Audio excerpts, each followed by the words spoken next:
चलिए स्वागत है आप सबका हमारे चैनल पैरामेडिको इनसाइट पर। आज हम बहुत ही अच्छे से टॉपिक है जो काफ़ी एग्जाम पॉइंट ऑफ व्यू से काफ़ी इम्पोर्टेंट है, एज वेल एज अगर आप क्लिनिकल प्रैक्टिस करते हो तो भी बहुत इम्पोर्टेंट है। How to diagnose schizophrenia, what is the schizophrenia, what are the causative factors to cause the schizophrenia, what are the clinical features, all the things we are going to deal in today's our session। ठीक है, तो चलिए पहले देख लेते हैं schizophrenia words किसने खोज की थी, कहाँ से ये डिराइव्ड हुआ है वर्ड। ठीक है, सिंपल सी सब बातें वो सब देख लेते हैं। ठीक है, I am sure at the end of the videos you will able to deal all the topics regarding the schizophrenia. ठीक है, पूरा टॉपिक हम अच्छी तरह क्लियर कर देंगे। ठीक है, आपको सिर्फ वीडियो में समझना है। ठीक है, वीडियो को आपको याद करना है, परीक्षा पॉइंट ऑफ व्यू से, एग्जाम पॉइंट ऑफ व्यू से आपको याद रखना है। ऐसा कुछ भी आपको माइंड में नहीं लाना है, सिर्फ आप एक स्टोरी की तरह आज के वीडियो अच्छी तरह देखिए। अगर आज आपके नियर बाय कोई नॉइज़ है तो उसको कैंसिल कर दे। जब भी आपको शांति मिले आपके सराउंडिंग में तब ये वीडियो देखें, ये मेरी आपको रिक्वेस्ट है। ठीक है, चलिए, I am sure all your surroundings will be good. So we start the today session schizophrenia. ठीक है, तो चलिए, स्किज़ोफ्रेनिया है। ठीक है, ये जो वर्ड है किसने कॉइन किया था, तो कि स्विस साइकेट्रिस्ट है। कहा के स्विस के साइकेट्रिस्ट है यूजन ब्लूलर। ठीक है, ये बहुत इंपॉर्टेंट क्वेश्चन बन सकता है एमसीक्यू में कि स्किज़ोफ्रेनिया वर्ड किसने खोज की थी। ठीक है, तो यूजन ब्लूलर है। ठीक है, स्विस साइकेट्रिस्ट, उसने ये सर्च किया था स्किज़ोफ्रेनिया वर्ड 1908 में। ठीक है, चलिए, तो ये जो वर्ड है वो ग्रीक का वर्ड से डिराइव्ड हुआ है। कहाँ से? ग्रीक से। ठीक है, दो इसके सेशन पढ़ते। ठीक है, कितने पढ़ते? दो भाग में ये डिवाइड होता है। ठीक है, एक है स्किज़ो और एक है फ्रेन। तो दोनों के मतलब आपको याद रखने हैं। स्किज़ो के क्या है? एस, तो एस से ही मतलब है स्प्लिट। ठीक है, स्किज़ो का मतलब है स्प्लिट। स्प्लिट करना मतलब चेंज होते रहना। ठीक है, इसे हम स्प्लिट कहते हैं। और फ्रेन, ठीक है, ये क्या है? फ्रेन। Phren means mind. तो schizo means split and phren means mind. तो यहाँ पर आपको क्या देखने को मिलेगा? माइंड है वो चेंज होता दिखेगा over the period of time. ठीक है, दिन में काफ़ी बार जो पर्सन है, ठीक है, स्किज़ोफ्रेनिया से सफ़र हो रहा है, ठीक है, उसका माइंड कैसा होगा? चेंजेस होता रहता। ठीक है, तो इसे हम कहते हैं स्किज़ोफ्रेनिया। चलिए देख लेते हैं अब definition.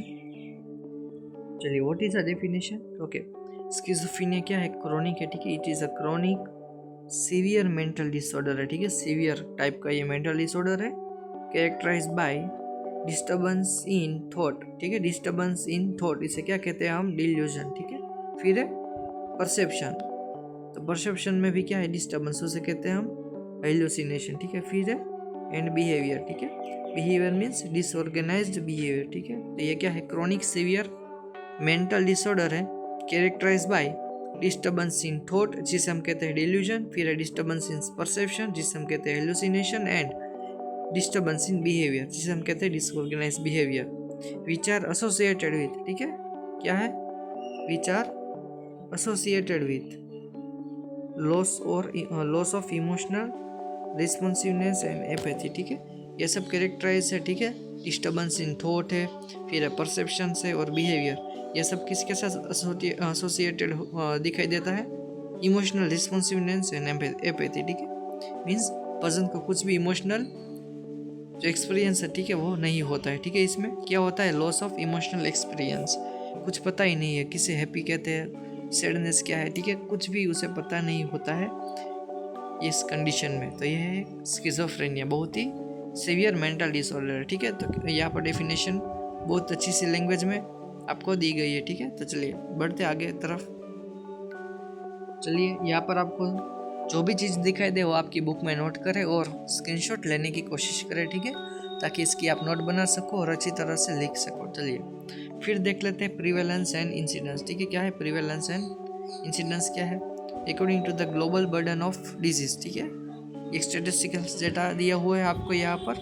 According to the global burden of disease 2019 schizophrenia क्या क्या प्रिवेलेंस था? 300 लोग में से एक को क्या होता है? स्किज़ोफ्रेनिया, ठीक है, वर्ल्ड वाइड। तो ये एक एस्टिमेशन था। इंडिया की बात करें तो 14.3% ऑफ टोटल पॉपुलेशन है स्किज़ोफ्रेनिया, ठीक है। इसमें कुछ समझने की जरूरत नहीं है, ठीक है, आपको सिर्फ ये सब याद रखना है अगर पॉसिबल हो तो, ठीक है। फिर schizophrenia affects approx 1% of adult, ठीक है, एडल्ट की जो पॉपुलेशन है उसमें से 1% स्किज़ोफ्रेनिया अफेक्ट करता है, ठीक है। फिर आता है मेन और फीमेल।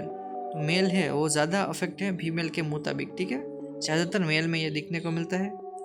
फिर हम एज ग्रुप की बात करें तो मेल में 15 से 25 ईयर में ये ऑनसेट होता है और फीमेल में 25 से 35, ठीक है, 25 to 35 ईयर के ये देखने को मिलता है। तो चलिए खत्म होता है प्रिवेलेंस और इंसिडेंस।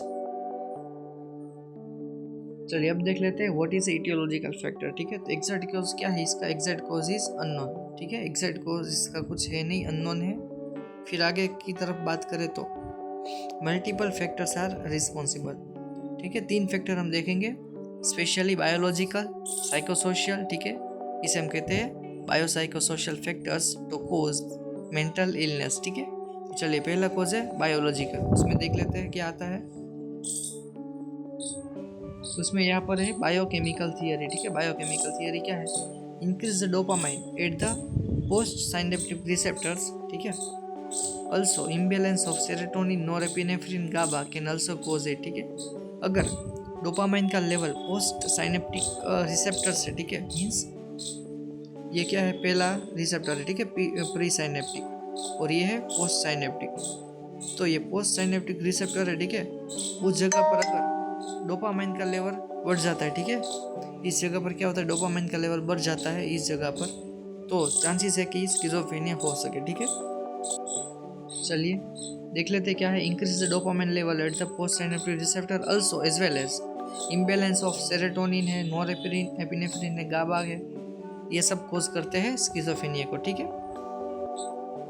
फिर आता है न्यूरो स्ट्रक्चरल थियरीज में क्या है, अबनॉर्मल ब्रेन स्ट्रक्चर है, ठीक है, मीन्स एनलार्ज वेंट्रिकल है, कोर्टिकल एट्रोफी है, तो इस सब कंडीशन में चांसेस है कि पर्सन को मेंटल इलनेस डेवलप हो सके, ठीक है। फिर आती है जीनेटिक थियरी, ठीक है। जीनेटिक थियरी में क्या है, अगर फैमिली हिस्ट्री है, ठीक है, अगर आपकी फैमिली में किसी को भी स्किज़ोफ्रेनिया है तो चांसेस है कि वो जीनेटिक के थ्रू आपको पास आउट हो सके, ठीक है। फिर है अगर बोर्न ऑफ कंसेंजेनियस मैरिज, अगर ब्लड रिलेशन में आपने मैरिज किया है, ठीक है, तो उस समय भी चांसेस है कि मेंटल इलनेस हो सके, ठीक है।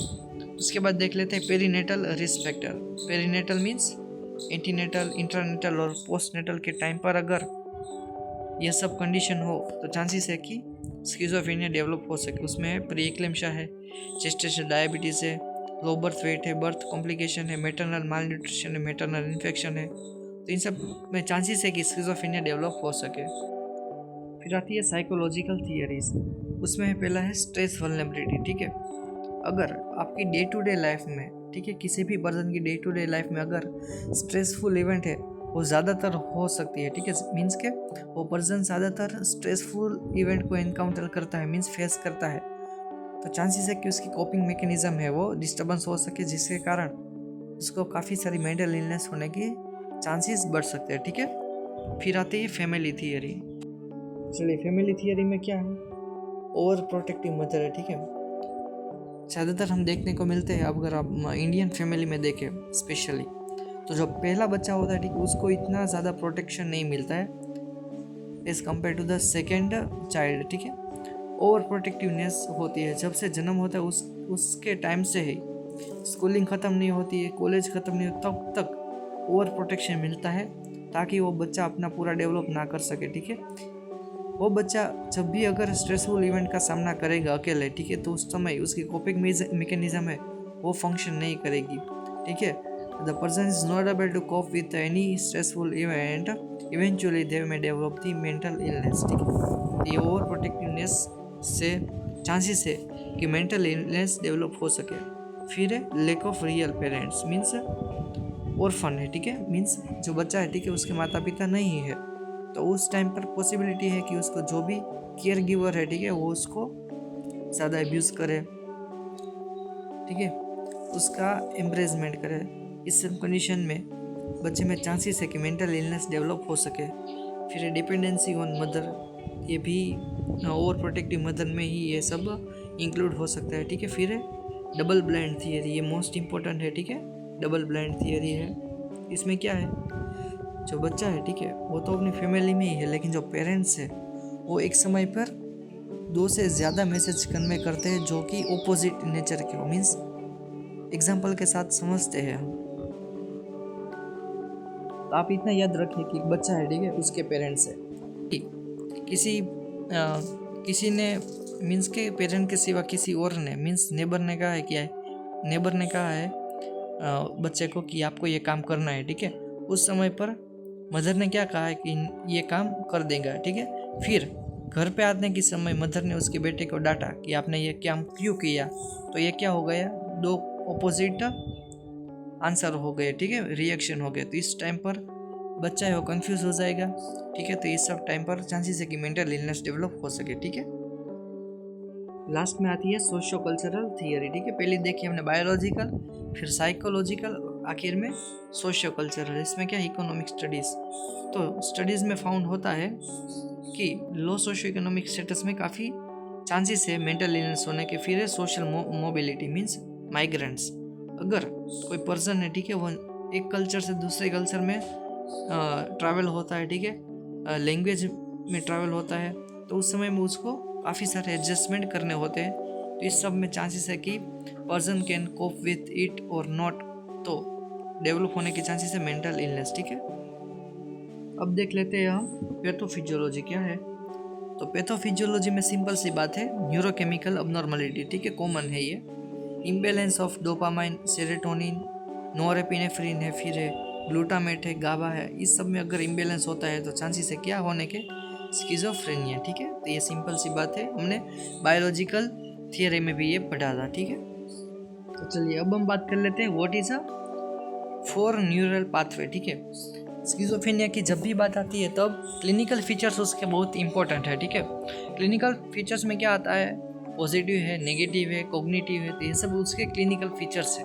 काफ़ी लोगों को पता नहीं होता है कि कोग्निटिव फीचर्स में क्या आता है, पॉजिटिव में क्या आता है, नेगेटिव में क्या आता है। तो यही बात हम आज सीखने वाले हैं, ठीक है, कि किसके कारण पॉजिटिव सिम्टम्स देखने को मिलते हैं, क्या होने से नेगेटिव सिम्टम्स आते हैं, ठीक है। तो ये सब हम पहले देख लेते हैं, ठीक है।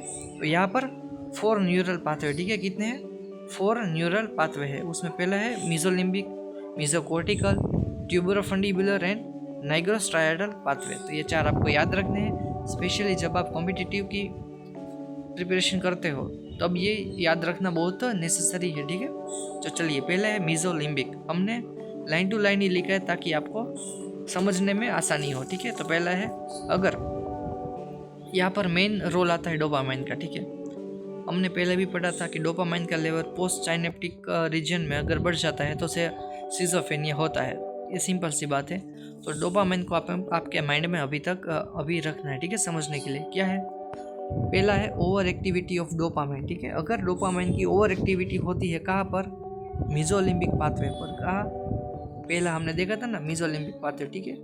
तो डोपामाइन की एक्टिविटी, ओवर एक्टिविटी अगर मीजोलिम्बिक पाथवे पर होती है तो आपको देखने को मिलेंगे पॉजिटिव सिम्टम्स, ठीक है। क्या है, पॉजिटिव सिम्टम्स देखने को मिलेंगे। दूसरा है ओवर एक्टिविटी ऑफ डोपामाइन, ठीक है। ओवर एक्टिविटी ऑफ डोपामाइन कहाँ पर, मीजोकॉर्टिकल पाथवे। क्या है, मीजोकॉर्टिकल पाथवे, जो दूसरा है ना वो मीजोकॉर्टिकल पाथवे में अगर डोपामाइन की ओवर एक्टिविटी हो रही है तो उसे हम नेगेटिव सिम्टम्स देखने को मिलेंगे। क्या है, नेगेटिव सिम्टम्स। फिर आता है ब्लॉकेज, ठीक है। ब्लॉकेज ऑफ डोपामाइन, डोपामाइन का ब्लॉक हो गया कहाँ, नाइग्रोस्ट्राइडल पाथवे में। अगर नाइग्रोस्ट्राइडल पाथवे में डोपामाइन ब्लॉक हो गया तो आपको देखने को मिलेंगे ईपीएस। ईपीएस मीन्स एक्स्ट्रापिरामिडल सिम्टम्स, ठीक है। ये बहुत इंपॉर्टेंट सिम्टम्स है और ये है side effect of antipsychotic drug, ठीक है, ईपीएस। वो भी हम एक्स्ट्रा एक वीडियोस उसमें हम बनाएंगे, व्हाट इज एक्स्ट्रापिरामिडल सिम्टम्स, ठीक है। फिर है blockage of dopamine in tuberoinfundibular pathway, ठीक है। अगर ट्यूबरोफंडिबुलर पाथवे में अगर डोपामाइन लेवल ब्लॉक हो गया तो, ठीक है, क्या होगा, एडवर्स इफेक्ट ऑफ हाइपरप्रोलेक्टेमिया, ठीक है। हाइपरप्रोलेक्टेमिया की एडवर्स इफेक्ट आपको देखने को मिलेगी, ठीक है।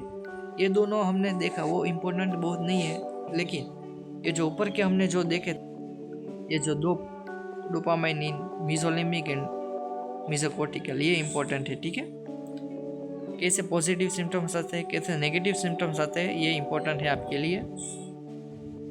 तो चलिए अब देख लेते हैं what is the types of schizophrenia.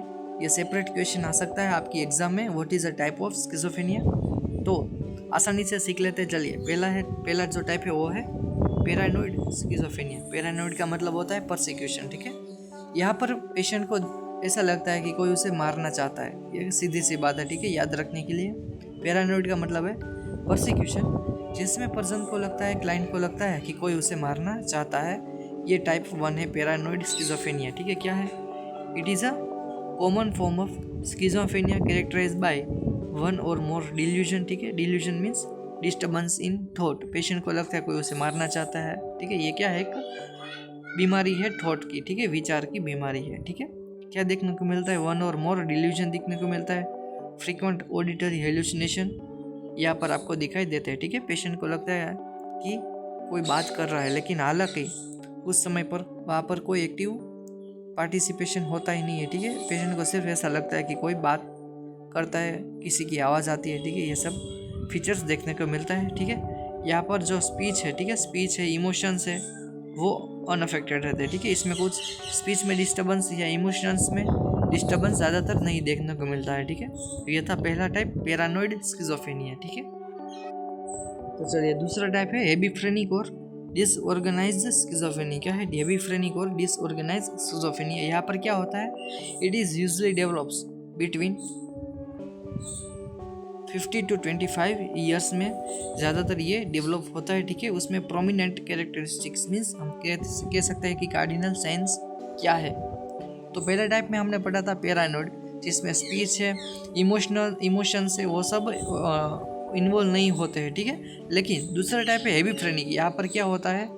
Disorganise speech. ठीक है, स्पीच डिसऑर्गेनाइज देखने को मिलती है, डिसऑर्गेनाइज बिहेवियर देखने को मिलता है, प्लस फ्लैट और inappropriate affect means mood, emotions भी यहाँ पर अफेक्ट होते हैं। ठीक है, तो तीन चीज़ें यहाँ पर है, disorganise speech, disorganise behaviour and last inappropriate affect. ठीक है, तो ये था दूसरा टाइप हेबिफ्रेनिक और डिसऑर्गेनाइज स्किज़ोफ्रेनिया मीन्स यहाँ पर सब कुछ डिसऑर्गेनाइज होता है। ठीक है, देख लेते हैं तीसरा टाइप।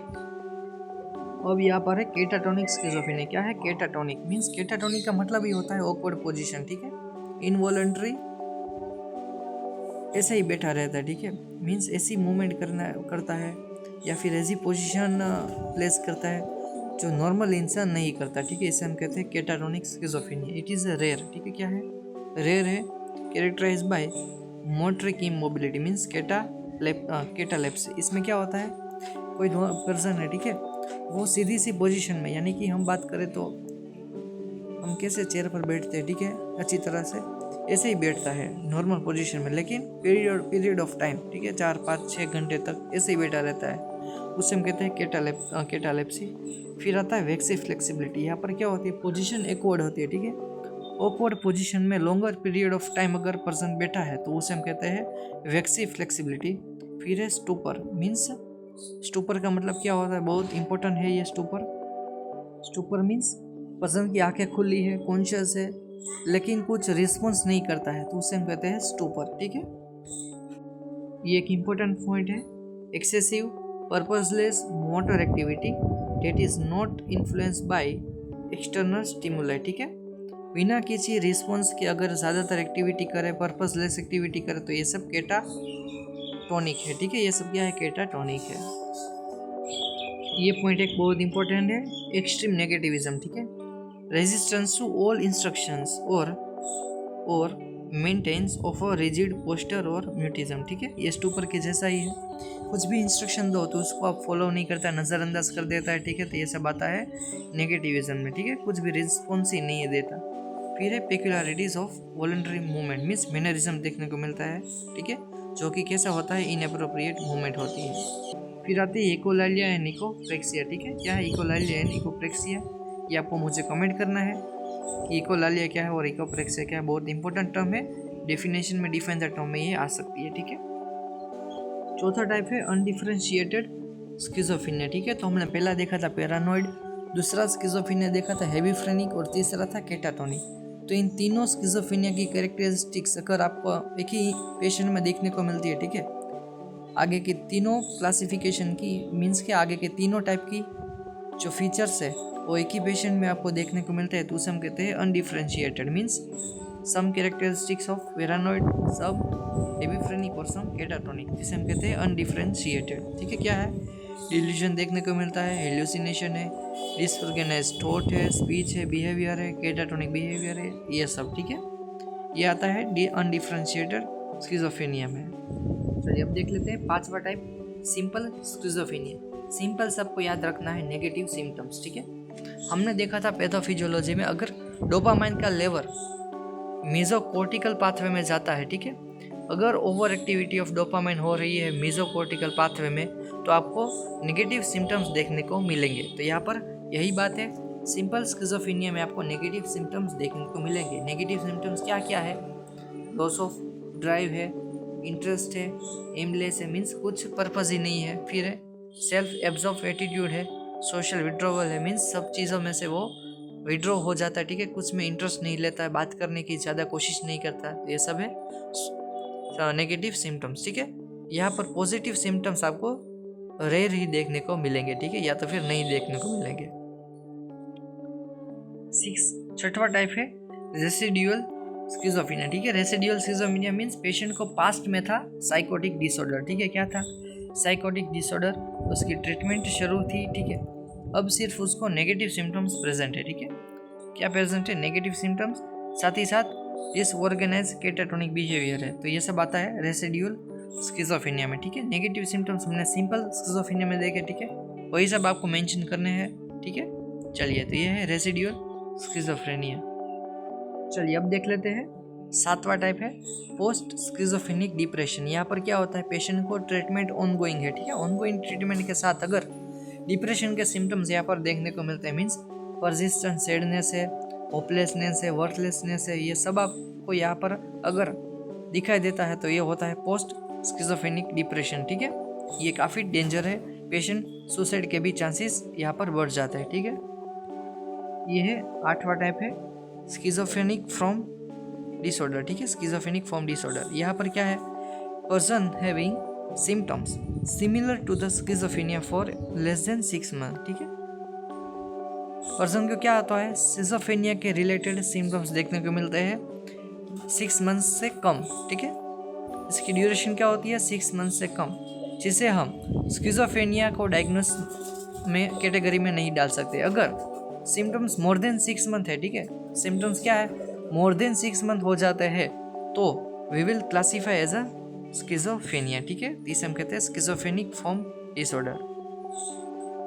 लास्ट टाइप है नौमा सूडो न्यूरोटिक स्किज़ोफ्रेनिया। यहाँ पर क्या है, पेशेंट को स्किज़ोफ्रेनिया के साथ साथ न्यूरोटिक सिम्टम्स प्रेजेंट है, मीन्स एंजाइटी आपको याद रखना है। ठीक है, न्यूरोटिक सिम्टम्स में कॉमन है एंजाइटी, अगर ये सब आपको प्रेजेंट है तो ये क्लासीफाई होता है सूडो न्यूरोटिक स्किज़ोफ्रेनिया में। ठीक है, ये क्लासिकल फीचर्स है, पेन एंजाइटी है, पेन न्यूरोसिक है, पेन सेक्सुअलिटी है, ये 3 क्लासिकल फीचर्स है। ठीक है, अगर ये आप याद ना रखें, सिर्फ इतना याद रखें कि न्यूरोटिक सिम्टम्स देखने को मिलते हैं। ठीक है, तो ये होता है सूडो न्यूरोटिक स्किज़ोफ्रेनिया। ठीक है, चलिए देख लेते हैं अब ICD classification. ICD means international classification of disease 11 classification है, जिसने स्किज़ोफ्रेनिया को 5 कैटेगरी में क्या किया है, क्लासीफाई किया है। कितनी कैटेगरी में, 5 कैटेगरी में। पहला है 6 है 20, फिर है 21, 22, 23 एंड 24। चलिए देख लेते हैं। पहला है 20 में स्किज़ोफ्रेनिया, 21 है schizoaffective disorder, 22 schizotypal disorder, 23 acute and transient psychotic disorder and 24 है डिल्यूजनल डिसऑर्डर। ठीक है, ये स्किज़ोफ्रेनिया की कैटेगरीज है। ठीक है, ये आपको याद रखना है, अगर नहीं रहता है तो कुछ प्रॉब्लम नहीं है, लेकिन ज़्यादातर आपको ट्राई करनी है कि ये आपको याद रहे। ठीक है, ये कैटेगरी तो आपको याद रखनी है 6 से 24 तक। ठीक है, अब देख लेते हैं हम what is the clinical features. ठीक है, तो पहला क्लिनिकल फीचर्स है पॉजिटिव सिम्टम्स। ठीक है, ज़्यादातर स्टूडेंट्स को पता नहीं होता कि पॉजिटिव किसे कह सकते हैं, नेगेटिव किसे कहते हैं। तो आज हम पहले वो सीख लेते हैं कि पॉजिटिव क्या है और नेगेटिव क्या है। पॉजिटिव मीन्स अगर किसी चीज़ अपने लेवल से ज़्यादा हो, ठीक है, अगर किसी चीज़ अपने लेवल से ज़्यादा हो तो उसे हम कहते हैं positive symptoms. Means third party की बात करें, ठीक है, आपकी नहीं, थर्ड पार्टी की किसी की बात करें, चलिए, तो वो अभी इंसान है, ठीक है, वो दिन में सब कुछ देखता है, ठीक है, जो प्रेजेंट है वही सब देखता है, ठीक है, ये नॉर्मल है, जो है उसे दिखाई देता है, ये नॉर्मल है। अगर वो नॉर्मल से ज़्यादा आपको उसको कुछ दिखाई दे, ठीक है, नॉर्मल वहाँ पर एक पेड़ है वो दिखाई देता है, नॉर्मल कपड़े हैं वो दिखाई देते हैं, नॉर्मल कलर दिखाई देता है, लेकिन उससे ज़्यादा अगर किसी चीज़ नहीं है फिर भी उसे दिखाई दे तो यह सब है एक्स्ट्रा ऑर्डिनरी, उस सब कहते हैं पॉजिटिव सिम्टम्स, ठीक है। क्या है? एक्सेस और डिसोशन ऑफ नॉर्मल फंक्शन, ठीक है, नॉर्मल फंक्शन से ज़्यादा फंक्शन अगर हमारे सेंस करने लगे तो उसे कहते हैं पॉजिटिव सिम्टम्स। उसमें है हेल्यूसिनेशन, ठीक है, फ्रीक्वेंट ऑडिटरी और विजुअल देखने को मिलते हैं। Delusion means normal thinking process है, अगर थिंकिंग प्रोसेस एक्स्ट्रा ऑर्डिनरी हो, ठीक है, नॉर्मल से ज़्यादा हो तो उसे हम कहते हैं delusions. Paranoid, paranoid means persecution, कोई उसे मारना चाहता है ऐसा लगता है। फिर है ग्रैंडियोज मीन्स कुछ स्पेशल पावर काम कर रहे हैं, ठीक है, ये सब ग्रैंडियोज में आता है। फिर है रेफरेंस मीन्स वो लोग मेरे बारे में बात कर रहे हैं, ठीक है, वो सब रेफरेंस में आता है। कंट्रोल मीन्स कुछ बाहरी पावर है जो मुझे कंट्रोल करते हैं, ठीक है, मेरे थॉट प्रोसेस को कंट्रोल करते हैं, तो ये सब डिल्यूजन्स है, ठीक है। साथ ही साथ यहाँ पर है डिसऑर्गेनाइज स्पीच, यहाँ पर देखने को मिलती है, ठीक है, और बिहेवियर डिसऑर्गेनाइज देखने को मिलता है, एजिटेशन है, एग्रेशन है, ऑड बिहेवियर है। फिर है थॉट डिसऑर्डर में हमने आगे ही देखा है, ठीक है, पैरानॉइड वो सब। इसके अलावा थॉट कैन बी विड्रोवल और blocked from the mind by others, ठीक है, उसे लगता है कि किसने मेरा जो विचार है, ठीक है, मेरा थॉट है वो चुरा लिया है, या तो फिर मुझे कुछ विचार ही नहीं आ रहे हैं, तो किसी ने मेरे थॉट प्रोसेस को कंट्रोल कर लिया है, तो ये सब उसे लगता है, ठीक है, पेशेंट को। अब बात करते हैं हम negative symptoms. Negative symptoms means decrease और लॉस ऑफ नॉर्मल फंक्शन, ठीक है, नॉर्मल जो चीज़ें होनी चाहिए, ठीक है, वो तो होनी चाहिए, लेकिन वो नॉर्मल से भी डिक्रीज हो गई है वो फंक्शन, ठीक है, तो उसे हम कहते हैं नेगेटिव सिम्टम्स। पॉजिटिव में क्या था? एक्सेसिव फंक्शन हो गया है, ठीक है, नॉर्मल का, और नेगेटिव में नॉर्मल फंक्शन से डिक्रीज हो गया। मीन्स इमोशन तो होने चाहिए, ठीक है, लेकिन इमोशन नहीं है, नहीं रहे, मीन्स लैक ऑफ इमोशन है, लैक ऑफ मोटिवेशन है, लॉस ऑफ प्लेजर और हैप्पीनेस और इंटरेस्ट है, स्पीच एकदम रिड्यूस हो गई है, एम्बिवेलेंस, ठीक है, मीन्स एग्जिस्टेंस ऑफ दो को एग्जिस्टेंस है, ठीक है, आप मुझे कमेंट करना एम्बिवेलेंस क्या है, बहुत इंपॉर्टेंट टर्म है ये भी। ये सब आता है नेगेटिव सिम्टम्स में, ठीक है, सब कुछ कम हो जाता है। अब बात कर लेते हैं हम कॉग्निटिव सिम्टम्स, क्या है? प्रॉब्लम इन अटेंशन, ठीक है, कंसंट्रेशन है, मेमोरी है, ये सब में प्रॉब्लम आती है, ठीक है। फिर है पुअर जजमेंट है, डिफिकल्टी इन डिसीजन मेकिंग है, इम्पेयर्ड सेंसरी परसेप्शन है, ये सब कॉग्निटिव सिम्टम्स है। आपने साइकोलॉजी में पढ़ा होगा, ठीक है, कॉग्निटिव चैप्टर से पूरा, तो उस सब में प्रॉब्लम आती है, ठीक है। फिर है ये बहुत इंपॉर्टेंट है, 4A ऑफ यूजन बिलर, ठीक है, जिसने स्किज़ोफ्रेनिया का वर्ड कोइन किया, ठीक है, उन्होंने ये 4A दिए, ठीक है, एक है एलोजिया, फिर है ऑटिज्म, फिर है एम्बिवेलेंस और अफेक्ट, ठीक है, ये 4 चीज़ें उन्होंने दी है। ये कार्डिनल सिम्टम्स ही हम कह सकते हैं स्किज़ोफ्रेनिया के, ठीक है। ये MCQ में ज़्यादातर आपको देखने को मिलते हैं। ये आपको कुछ भी तरह करके आपको रट लेना है। क्या है? पहला है एलोजिया मीन्स रिड्यूस स्पीच है, autism means social withdrawal and living in a fantasy world. फिर एम्बिवेलेंस है अफेक्ट, अफेक्ट मीन्स फ्लैट और ब्लंट अफेक्ट मीन्स कुछ अफेक्ट ही नहीं है ऐसा, ठीक है। ये है 4A। चलिए अब देख लेते हैं what is a diagnostic study, ठीक है। डायग्नोस्टिक स्टडी में क्या है? पहला आता है यहाँ पर no diagnostic test confirm the schizophrenia means यहाँ पर कुछ भी स्पेसिफिक टेस्ट ऐसा नहीं है कि जो स्किज़ोफ्रेनिया को डायग्नोस कर सके, ठीक है। यहाँ पर क्या है? Test are use to find cause of साइकोसिस, ठीक है। साइकोसिस किसके कारण हुआ है, ठीक है, उसके कोजेस फाइंड करने के लिए यहाँ पर यूज़ होता है। यह वो है विटामिन डेफिशिएंसी, आप टेस्ट कर सकते हो, इलेक्ट्रोनिक देख सकते हो, थायराइड फंक्शन देख सकते हो, CT स्कैन है, MRI है, पॉजिट्रॉन इलेक्ट्रॉन ट्रोफोग्राफी है, ठीक है।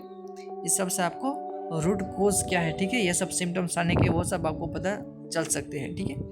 कुछ स्पेसिफिक डायग्नोस्टिक स्टडी यहाँ पर नहीं है। अब आखिर में हम देख लेते हैं what is a management for schizophrenia, ठीक है। यहाँ पर है लॉन्ग टर्म ट्रीटमेंट नेसेसरी, ठीक है। ऐसा नहीं है कि आपने 1-2 वीक का ट्रीटमेंट ली और आप अच्छे हो गए, ठीक है। हाँ, अगर आपको ज़्यादातर कोपिंग मैकेनिज्म अच्छी है, ठीक है, तो आप अच्छे हो भी सकते हैं, लेकिन यहाँ पर आपको लॉन्ग टर्म ट्रीटमेंट की ज़रूरत रहती है। इसके साथ यहाँ पर है मेडिकेशन, ठीक है।